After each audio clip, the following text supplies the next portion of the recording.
আসসালামু আলাইকুম এভরিওয়ান, কেমন আছেন? আশা করি সকলে ভালো আছেন। তো আপনাদের মাঝে চলে আসলাম আরও নতুন একটি ভিডিও নিয়ে।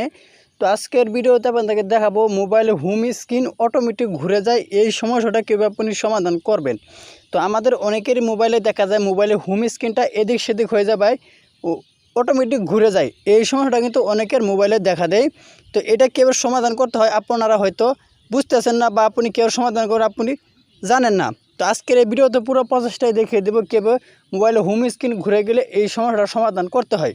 তো আমাকে অনেকেই কমেন্ট করে জানিয়েছেন, ভাই আমার হোম স্ক্রিনটা ঘুরে যায়, আমরা কোনো ভিডিও দেখতে পারি না, বা ইউটিউবে টিকটকে যে কোনো জায়গায় গেলে আমাদের হোম স্ক্রিনটা ঘুরে যায়। এই সমস্যাটা কীভাবে সমাধান করব।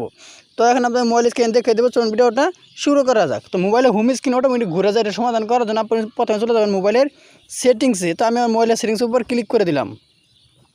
ক্লিক করার পর এরকম একটা ইন্টারভিউ শুরু করবে। তো একটু নিচে দিকে স্ক্রল ডাউন করবেন।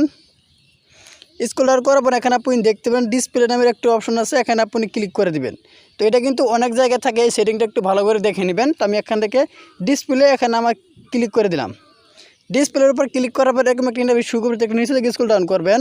করার পর এখানে আপনি দেখতে পাচ্ছেন অটো রিটার্ন সার্চ, এটা যদি আপনি অন থাকে এটাকে আপনি বন্ধ করে দেবেন। তো আমি দেখতে পাচ্ছেন নিচেটা কিন্তু একবার বন্ধ করতেছি, আবারও পুনরায় চালু করতেছি। যদি এই অটো রিটার্ন এটা যদি অ্যাক্টিভ করা থাকে বা অন করা থাকে, এটাকে আপনি বন্ধ করে দিবেন।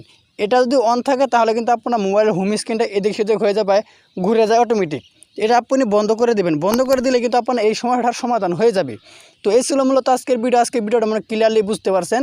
তো আজকের ভিডিও থেকে উপকার আসে অবশ্যই ভিডিওতে আপনার মূল্যবান মতামত গুড ভিডিও বা নাইস ভিডিও লিখে পাঠিয়ে দিবেন।